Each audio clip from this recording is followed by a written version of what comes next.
Alright, today we're going to go over some of the features of round 1 of VR enhancements for the HotStart TBM-900.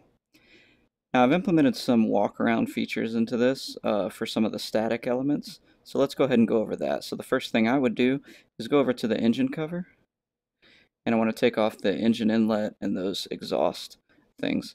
And what I've done is I put a click spot right here on the engine inlet. You click that, and it all goes away. You can put it back on the same way. Come over here around the wing to this eye level static flag. Click on the flag, it goes away. Come over here to the pitot tube, click on the flag, it's gone. Come over here to the static port, go around to the other side to this static port. Now I'm standing up to do this. If I was sitting down, that'd be hard to reach. I could use the laser. I like to stand. It makes it a little bit more immersive on the walk around. Same thing with that static flag. And with this pitot tube. And there we go. Now we're ready to call in a GPU, and the nice folks here at KFWA have brought a ground power unit out to us, so we'll go ahead and come over here to this ground power unit placard, and click on that. The GPU door comes down, it connects, and the GPU is off and rolling. Now I'll go ahead and open this door.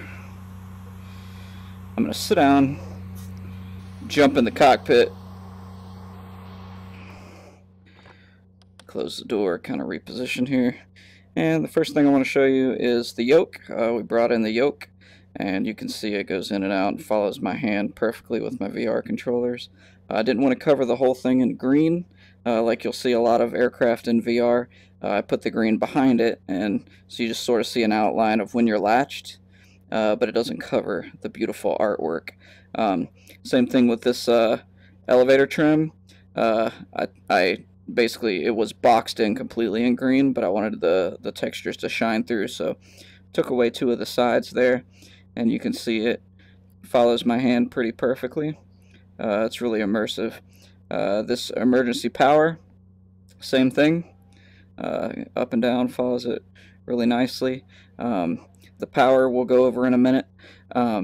This knob here wasn't usable. It's kind of hard to see with that green there, but wasn't usable before with VR controllers. Now it is. Some other things weren't usable, and now they are, like the parking brake. You can see it rotates and follows my hand. This light up here is tuned nicely. Put in the teleport hotspots, co-pilot, pilot, back here in these seats. These seats actually face the correct way, facing backwards. Jump in that one, jump in that one, and jump in that one.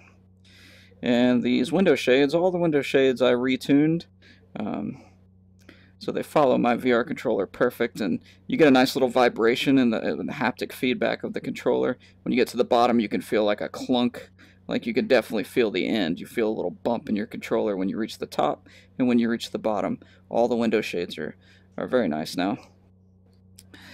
And that's about it. Let's go ahead and get this thing started.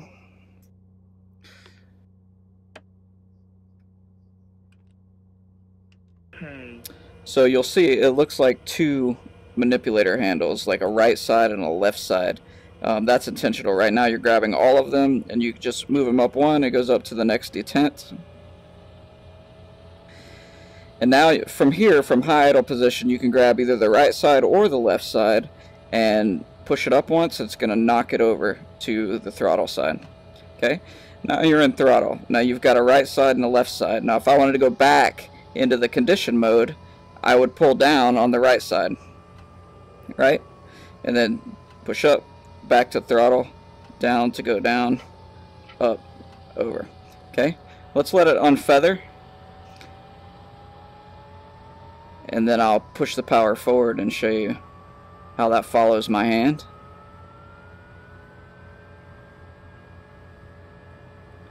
There we go. Oh, gotta undo the friction there. There we go. So it follows my hand pretty well. feels really nice, goes all the way to the bottom, and I've mapped the reverse toggle to this button here on my VR controller. So I just push it and it goes down into reverse. I have great control of that all the way up, and there it is. So when you're on this side, you want to just grab the left part of the throttle and you've got full throttle control. When you want to go back over to the condition side, you just click the right side and pull it backwards. Just like that. And that's all there is to it, guys. Hope you enjoy.